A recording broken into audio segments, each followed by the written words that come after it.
Hello everyone and welcome back to Carvenus 14. Now today we are going to be talking about Mika, another character that has been, well, given information about us through early resources and means. Yeah, we're going to go through Mika. Yesterday's video we went over Dea, so if you guys want more information on Dea, what weapons she can use, what artifacts she can use, and who she can pair up with really well, do check that video out. It'll be in the link. There'll be a link in the description below. So yeah, you guys can check that out. But today is all about Mika. Now, Mika is a 4-star Monstadian that uses a polearm and also wields the vision of Cryo. So yeah, these are the stuff that he's going to need. He's going to need the what is it? He's going to need the, I believe the... It's not from the new worm boss, I don't believe. No. I actually can't remember which boss this is, mainly because I don't actually do the world bosses in Sumeru, because I have no need for it. But, yeah, basically, it's a Sumerian world boss. You also need wolf hooks, so another reason for you to actually go and collect some wolf hooks. You guys probably won't need to collect them, though, because you've already got stashes and hordes of it. Or maybe you will, because you haven't been collecting it for a while. You're also going to need Fatui insignias. And Mika will also need the boss material from,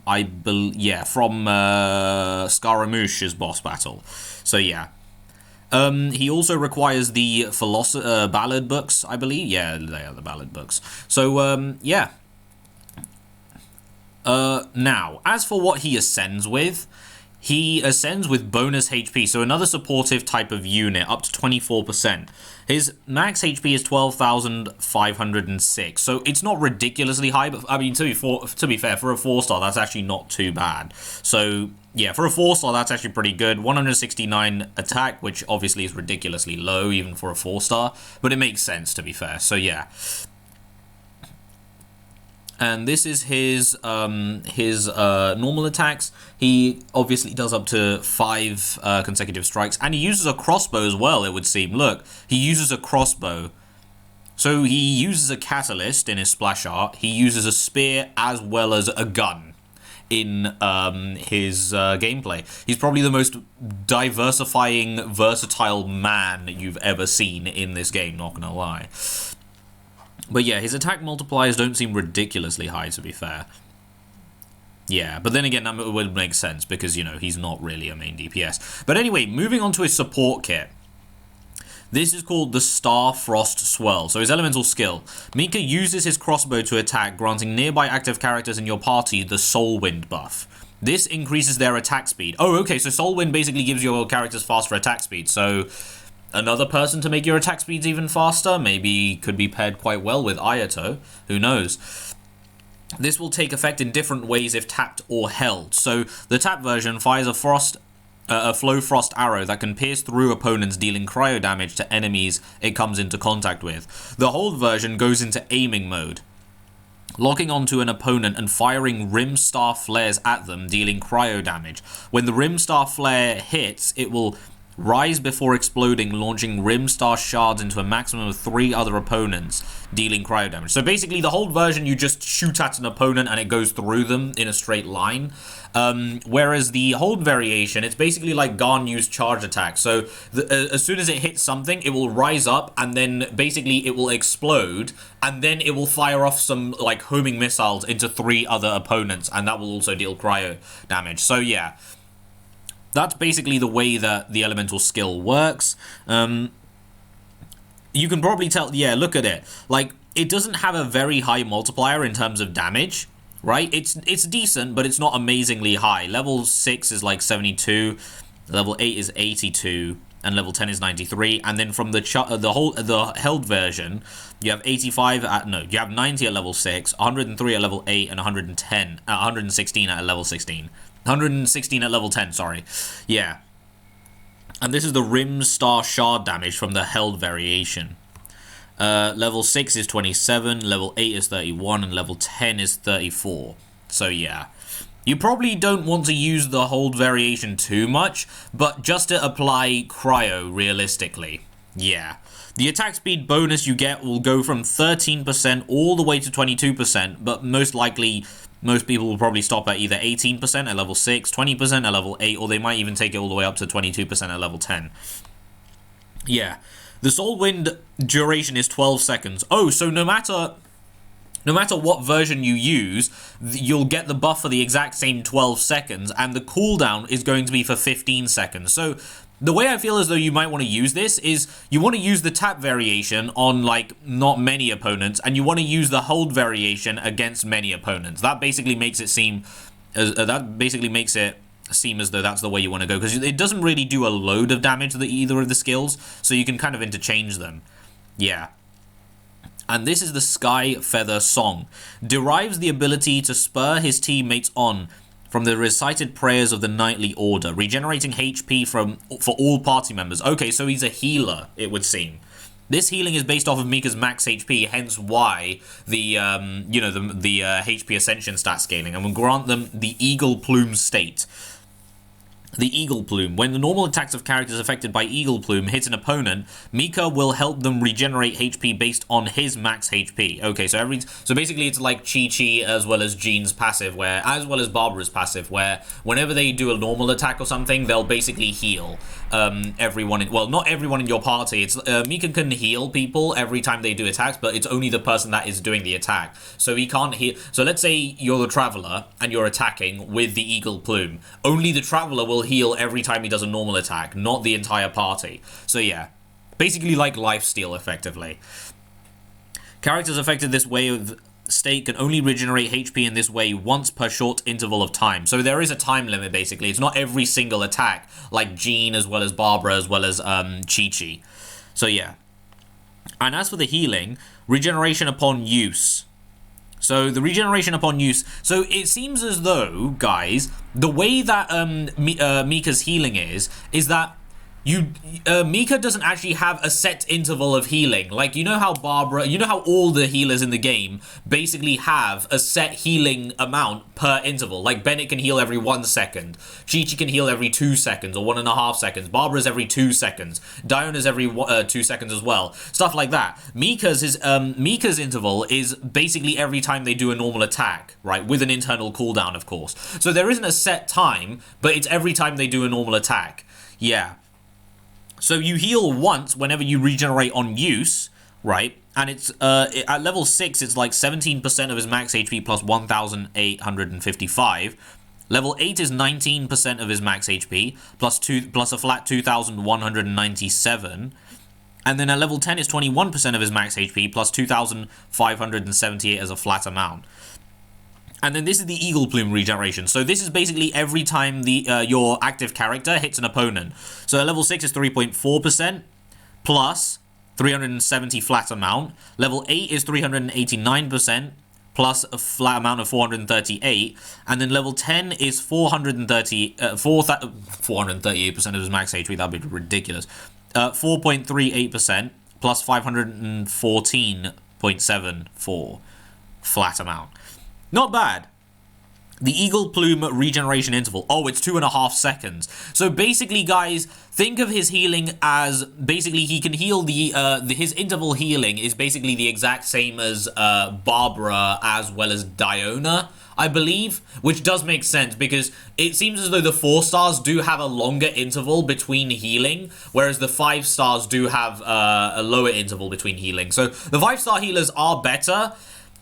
I mean, Bennett exists, but we all know he's secretly a 5-star. Yeah, so it makes sense that it's 2.5 seconds. So that basically means in a full attack rotation combo, right, you'll be able to heal in a full attack string.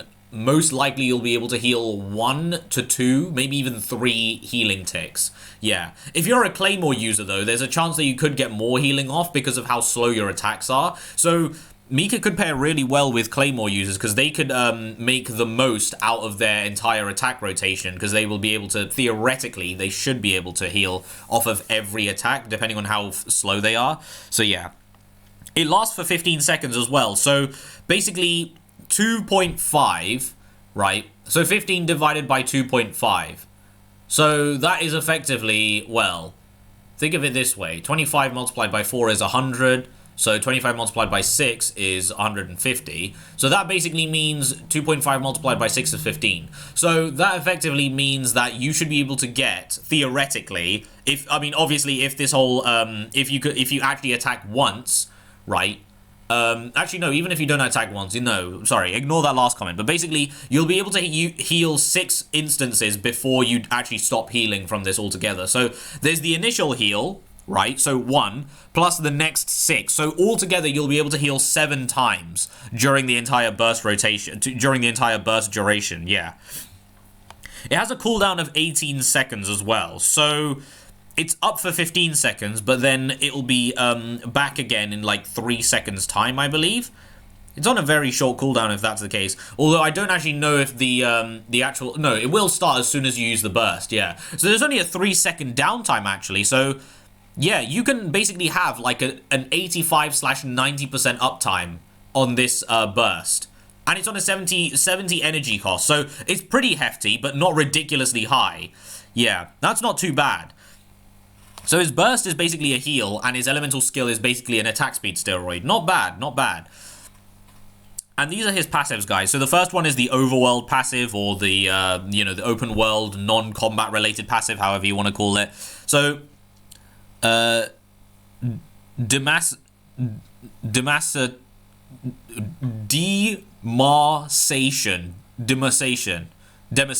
Okay, I guess that's how you say it. Displays the location of nearby unique resources in Mondstadt on the minimap. Okay, a pretty nice one for Mondstadtian enjoyers. Rapid fire suppression. Okay. The Soulwind state causes... Wait. The Soulwind state caused by Starfrost Swirl will grant characters the Defector effect under the following circumstances. And in following ways increases their physical damage by 10%. Okay. So, basically, guys, when you use Mika's elemental skill... your active character, or all your active characters, or all the characters in your party, I should say, will get a new effect called the Defector, and it's going to increase your physical damage bonus by 10%. So it's a nice buff. It's not ridiculously high. In fact, out of all of the characters that give you a physical damage buff, Mika probably gives you the lowest with this passive. Yeah, because I believe the lowest before was Jin Yan with her passive at 15%. But Mika's is not bad at 10%. So he does give you the lowest amount, but it's still a nice amount. And it gives you physical damage bonus increase in 10%, right? No matter which way you actually proc it. So if the Flow Frost arrow hits more than one opponent, each additional opponent will generate 1 defector stat or detector stat. Each opponent hit by the Rim Star Shards will generate 1 detector stat. So basically, guys, I'm presuming that you'll only be able to use the physical damage bonus once, because it seems as though you can own, a bit like how Shenhe's, you know, a bit like how Shenhe's talismans work. So, you know, if you use the tap variation of her, you get 5 talismans or stacks, and if you use the whole variation, you get 7. And when you use all of those stacks, you don't get the buff anymore. I think it's a bit like that, this one, because it makes it sound as though you can only get 1 detector stack, and that will only give you, you know, 1 instance of increased physical damage bonus, and then you'll lose it, basically. The Soulwind state can have a maximum of 3 detector stacks, and if Starfrost Swirl is activated again during this duration, the pre-existing Soulwind state and all its detector stacks will be cleared. I see. So it seems as though you can't actually stack the maximum amount on top of another maximum amount. So when you use all 3 detector stacks, you have to wait for your actual elemental skill to come off cooldown again, and then you can use it again. So, yeah, it's a little bit like Shenhe's elemental skill in that regard. Then there is his Ascension 4 passive, Geomorphological Mapping. When a character simultaneously affected by Skyfeather Song's Eagle Plume and Starfrost Swell's Soulwind, so when an active character on the field is, you know, basically has the elemental burst as well as the elemental attack, elemental skill buff, right? When they score a critical hit with their attack, Soulwind will grant them 1 stack of Detector from rapid fire suppression. During a single instance of Eagle Plume, 1 Detector stack can be gained in this manner. Additionally, the maximum number of stacks that can be gained through Soulwind alone is increased by 1.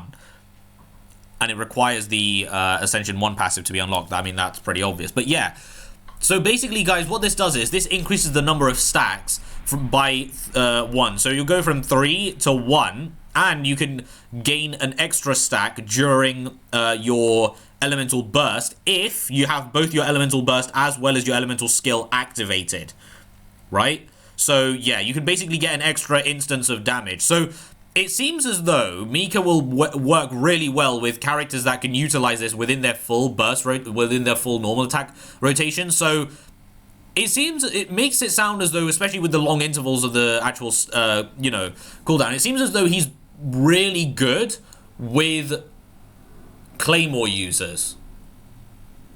And who's a Claymore user that he is, that he's actually associated with quite well in the lore? Eula. He seems to pair really well with Eula if you think about it. Because he gives her an attack speed buff, and because she is a Claymore user, she does attack pretty quickly for a Claymore user, to be fair though, but still, she can make use of all of the attacks very easily because of how many times she actually hits in her combo. So she can easily get at least 3, maybe even 4 if you play around it really well. 4 instances of healing during the actual burst rotation. So that's actually not too bad. Yeah.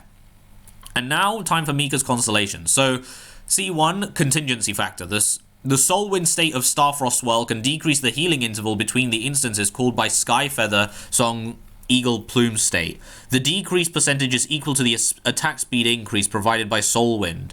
Oh, I see. So basically this decreases the internal cooldown of healing. So basically, guys, what this means is, you know how the internal cooldown is basically 2.5 seconds for the actual healing, right?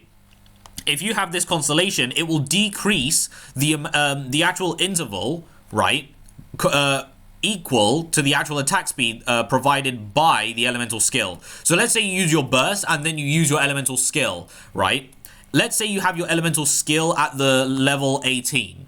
That means that the actual internal cooldown is going to be decreased from 2.5 seconds to, well, if you do the quick math, well, 10% is 0.25, 5% is 0.125, so it'd be 0.375, and then half of 0.125 is 0.0625, so altogether that would be around 0.415, something like that. So yeah, it's not that would mean that if it's around that, it'd be 2.1 second interval cooldown. So to be fair, his C1's not too bad if you take into account the quick math that I actually did do. It's around that value. Don't that's without a calculator. That was purely off the top of my head. So yeah.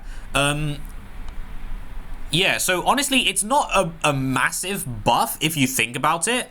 But it's actually, it's like, again, it's one of those things where it's the cherry on top of the cake rather than a slice of the cake, to be fair. So it's not a bad buff. It's not necessarily a must pull for, but it isn't necessarily a bad one to have. So if you do get multiple copies of him, or another copy, I should say, this one's a pretty nice one to have. So yeah. And then C2 is Chaperone's Ingress. When Starfrost Swell's Flowfrost Arrow, that was a bit of a tongue twister, Starfrost Swell's Flowfrost Arrow first hits an opponent, or its Rhymestar Flare hits an opponent, one detector stack from the passive talent will be generated, and you must have unlocked the passive talent, the rapid fire suppression first. So basically, guys, what this means is whenever your elemental skill, whether it's the charge version or the charge version or the tapped version, right, hits an opponent, you'll just get one detector stack. So yeah, let's say you have like your Ascension 4 passive as well. It means it will still have, 4 as the maximum number, but you'll probably be able to get an extra stack, making the actual amount of detector stacks that you can possibly have at one time 5. Yeah, but it doesn't make it sound as though it is that way, so you might still just get 4, and then if you get another... No, you will technically get 5 because you can use 1 beforehand if you optimize your rotation. So yeah, approximately you can get 5 with this one, which just means that more physical damage for longer. So yeah, very suitable once again for Eula. Then his C3 just increases his burst by 3. And then his C4, Sunfrost. Yeah, Sunfrost sorry. Sunfrost Encomium.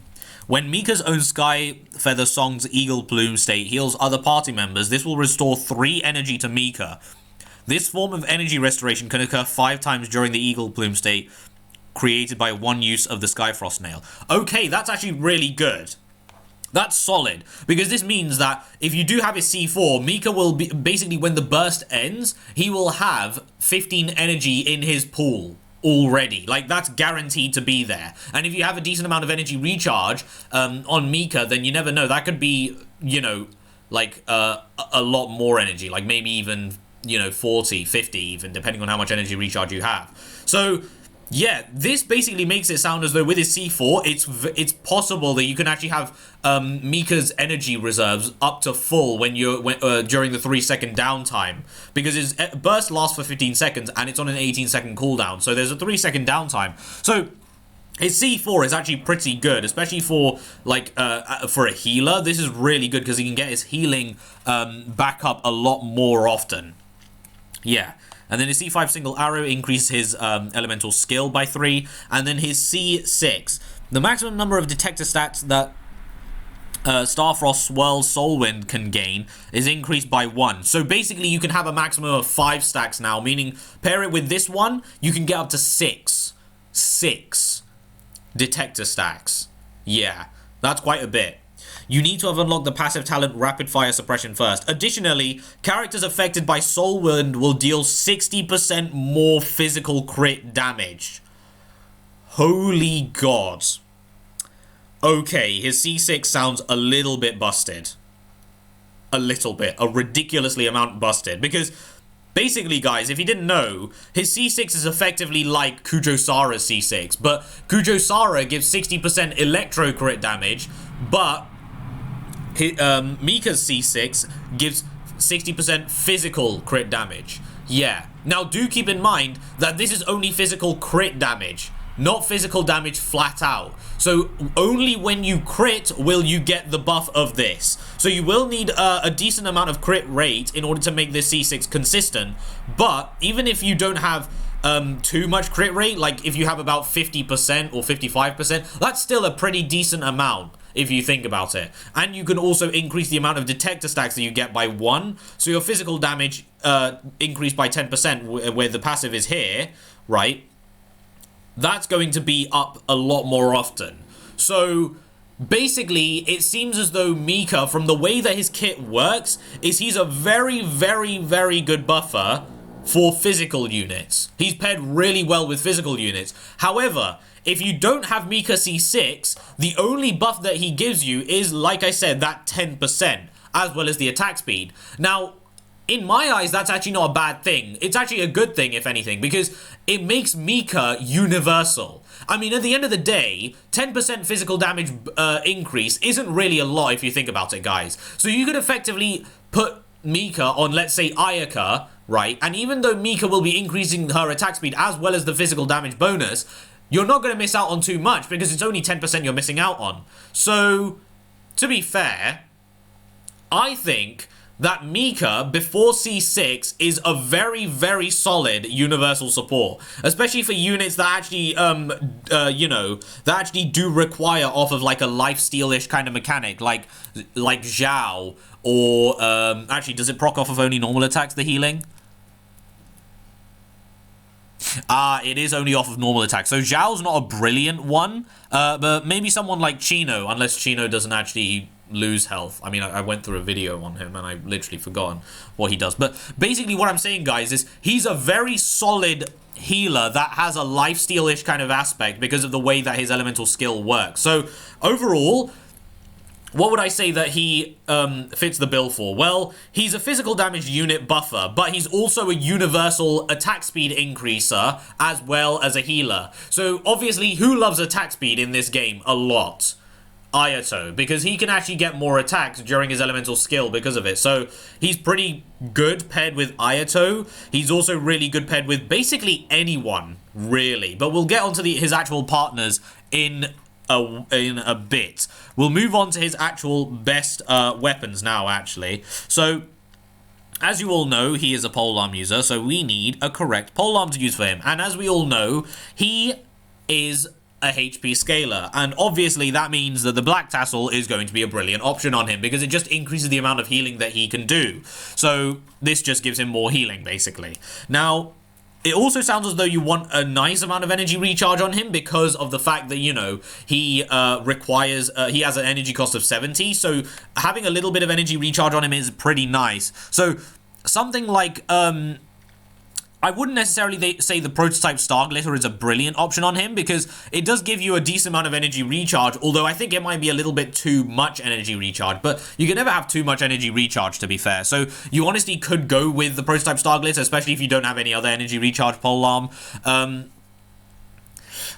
I'm going to refrain staying away from Elemental Mastery options just because Elemental Mastery, because like I said, Elemental Mastery works amazing with Dendro guys, but if you guys know, Cryo doesn't actually have a reaction with Dendro. So Elemental Mastery isn't going to be as brilliant on Mika compared to a lot of other users. But if you are going for like a melt composition with Mika, then Elemental Mastery is a decent option, but I wouldn't prioritize it. So prototype Star Glitter, Crescent Pike isn't a bad option if you're going for like a DPS build on Mika for God knows what reason, but hey, you do you. I mean, I DPS Shenhe, physical Shenhe, mind you, so I'm already a very scary person.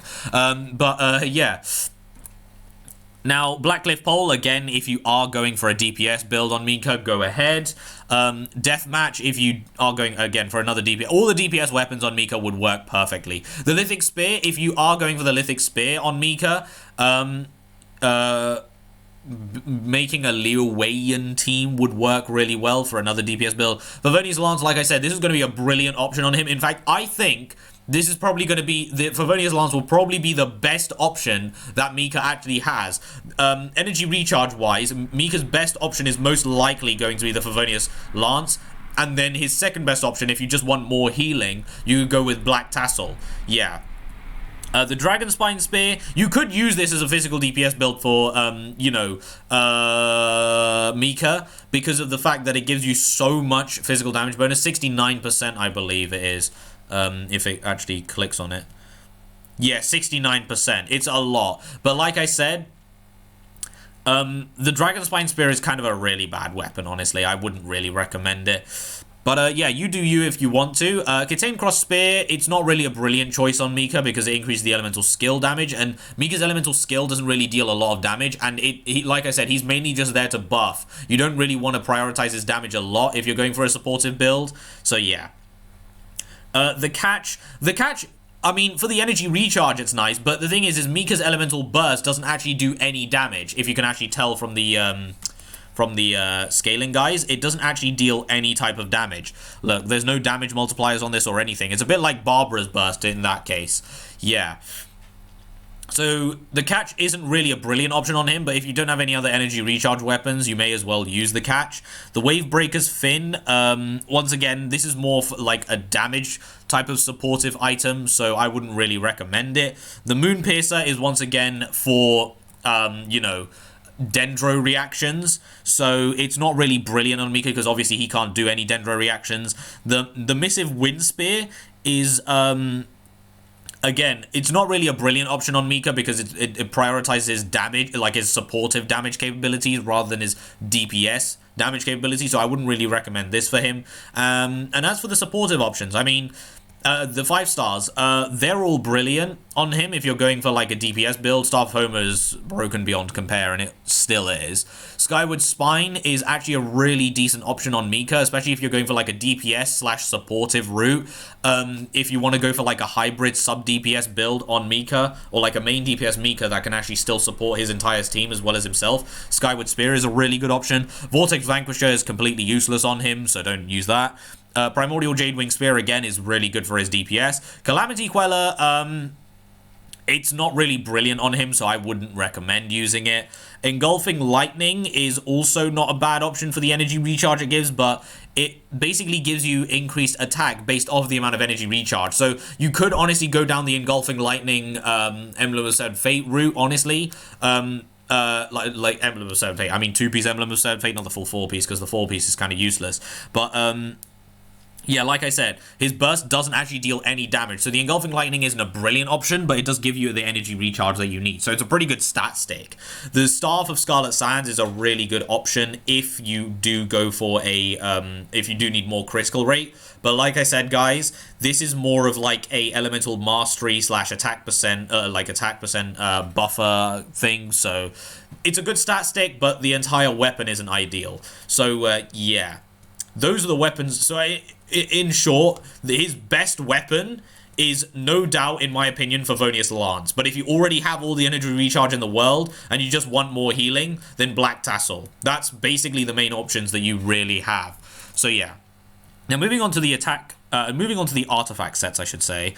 So we'll go down, if the PC allows me, go down to this place and we shall see. Now, the Blizzard Strayer is actually a pretty decent set on Mika because you could go like the 2-piece cryo damage bonus. If you are going for like a DPS build with Mika and you're going for like, and you want to build DPS Mika with like a Chongyun or something, then this isn't a bad option. I don't actually know if the crossbows are actually infused as well. If it will actually infuse the crossbows, because the crossbows are technically, it's technically a non-melee weapon, so I don't think it will be affected by this, but I'm not actually sure. So yeah, if you're going down a cryo DPS build on Mika, this is actually not a bad option. Thunder Soother, horrendous. Lava Walker, horrendous. Maiden's Beloved might actually be pretty good because, well, pretty good. I mean, it will increase the healing effectiveness of Mika by 15%, and after you use an elemental skill or burst, it increases the healing received by all party members by 20% for 10 seconds. So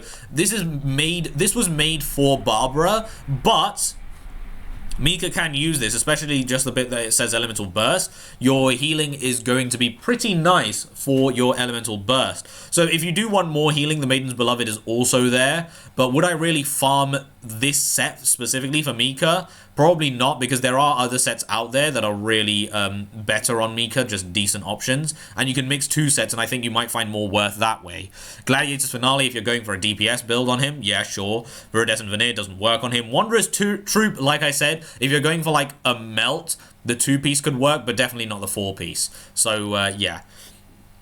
Thundering Fury won't work. Crimson Witch won't work. Noblesse Oblige. Now, this could work quite well because of the fact that after you use your burst, you'll be healing your characters, but you'll also be providing an element, like an attack percent boost, right, for 12 seconds. And yeah, sure, the attack boost won't last the entirety duration, but it still lasts a pretty long duration. So Noblesse Oblige is a pretty decent option. Like the entire set, the 4-piece, is a really decent option. Or you could just mix it with like, actually no, the 2-piece alone is not amazing for Mika because of the fact that, you know, his burst doesn't deal damage, but the entire set altogether, right, for the 4-piece is actually not too bad. The 2-piece is kind of wasted though if you think about it, but the full 4-piece, if you do have a really good one, is actually not a horrendous option. It's really good. Bloodstained Chivalry, if you're going for a DPS build on him, why not? Arcade Petra makes no sense. Retracing Belied also makes no sense unless you have a shielding unit on your team. Heart of Depth makes no sense. Tenacity of the Millilith. Now, this is where it's at, guys. Now, Tenacity of the Millilith, Mika can't actually utilize the entirety of the set, unfortunately, but you can go Tenacity of the Millilith 2-piece along with Blizzard Strayer 2-piece. Yeah, that'd be very good because you're buffing his own damage as well as his HP. Now, I wouldn't necessarily recommend buffing his damage because of the fact that, you know, he just doesn't really seem to be focused around damage. His entire build is kind of just, you know, focused around buffing. So scrap what I said before. Building him as a supportive damage user, like a support that can deal damage, just doesn't really seem the best way to go play around him, really. So I will get to a 2-piece. In fact, it's literally right down here. I may as well do it right now. My thing is that his best in-slot artifact sets will probably be something like 2-piece Tenacity of the Millilith, 2-piece Emblem of Severed Fate. Because if you guys didn't know, his HP will increase the amount of healing he'll do, and the energy recharge will be very, very good on him because it means he can just get his burst back up very easily. And if you pair that with a C4, even if you don't have a C4, it's still really good. But if you pair that with a C4, you should be able to get Mika his burst up most of the time. Like I said, it's got a 3-second cooldown, but you'll have his burst on uptime 90% of the time if you play your cards correctly. Yeah. Pale Flame is a decent option if you want to go down a DPS route. Shimmin Hours is also not bad. But like I said, there is the 15 energy caveat. So if you're not confident in your energy recharge, then Shimmin Hours might not be a brilliant option for his DPS. But, you know, it really does depend. Emblem of Severed Fate. Now, I'm not going to recommend the 4-piece for this because, like I said, Mika's burst is one of the very few bursts in the game, just like Barbara's, where it doesn't deal any damage. It just doesn't have any damage multipliers. It's just about healing. So, yeah. There is no damage multiplier, so the 4-piece is kind of useless on him. So, yeah. So I wouldn't recommend that. Husk of Opulent Dreams makes no sense. Ocean Hued Clam set, it really does depend, because Mika's healing could be really, really good, right? Like, as good as Bennett's healing, right? Or as good as Diona's healing. But is it going to be to the point where he can make use of it, like Chi-Chi? Because Chi-Chi overheals you a lot, right? Because she can heal the entire party, right? Based off of every normal attack, right? Yeah.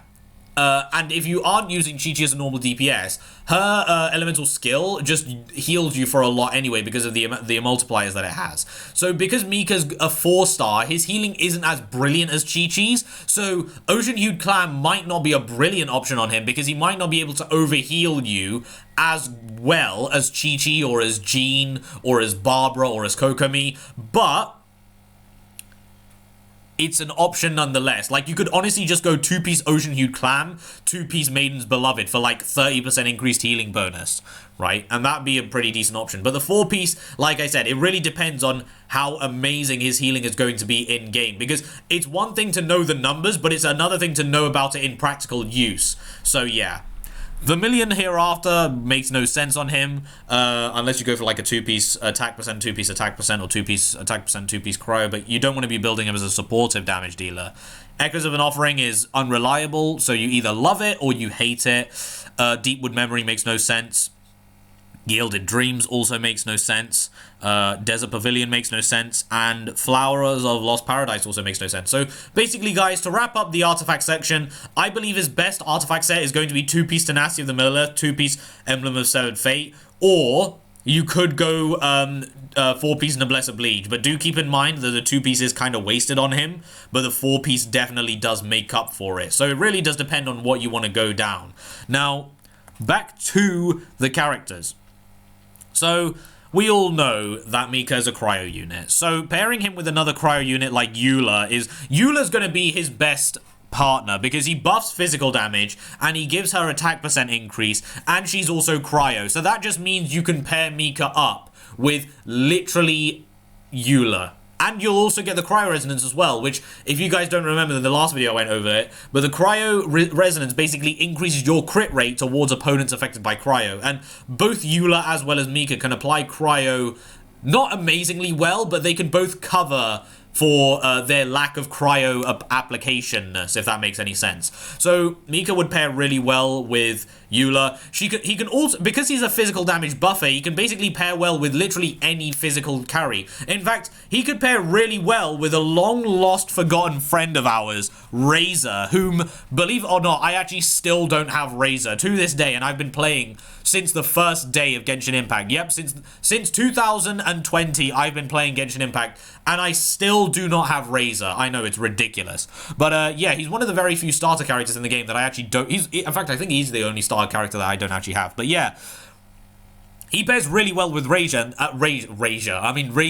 Let's not forget, guys, that because Razor's Electro and Mika's Cryo, they're both different side of the exact same coin. They can both proc Superconduct because they both fit the puzzle really well. So, Razor's a really good pair with him. Fishel's also a really good pair. Basically, anyone that can actually buff physical damage or is a physical damage dealer, he'll pair amazingly with, right?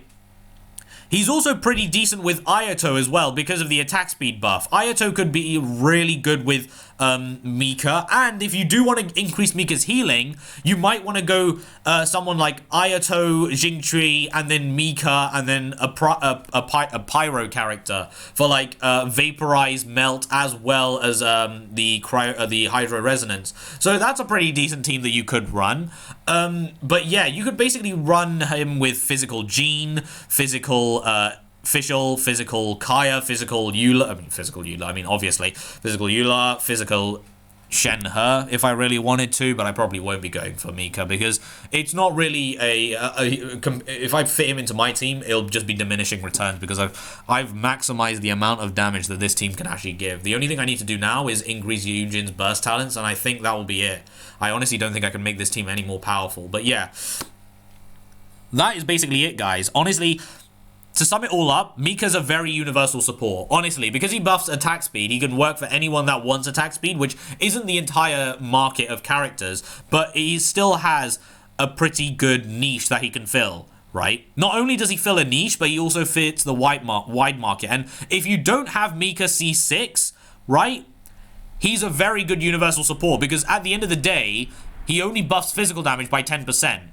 Right? And even if you do have C6, Mika, even if you do fit him on any other team, it's not like Bennett where you lock, well, to be fair, Bennett doesn't lock you out of any other team comp. It's just that his C6 won't affect everyone, but it will affect Pyro characters very well, right?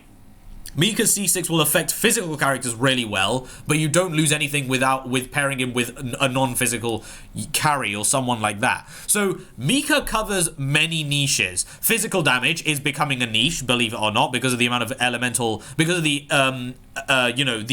the stress. What's the word? The emphasis. That's it. The emphasis on elemental damage units, especially with Sumeru. So physical damage is becoming a niche. Attack speed, reliant champions, not reliant, but champions, reliant characters, well, not reliant, but attack speed based characters are also a niche, right? He covers two separate niches, which technically makes him cover a pretty decent market if you think about it. And because his niche supportive kit is very, very niche, basically what I'm trying to say is he doesn't give so much power to those types of niches, right? It's only a slight cherry on the top of the cake buff. It basically allows him to be a part of a wider market. So I like how Hoyoverse is starting to create supportive champs that are specific, or that are not necessarily specific, but the cherry on top of the cake, but also a part of a bigger puzzle as well, if that makes any sense. So yeah, anyway guys, that's basically been the video for Mika. I hope you enjoyed. I have been Carvenus14 and still am, and I hope you all enjoy the rest of your day. I will see you all very, very soon. Goodbye.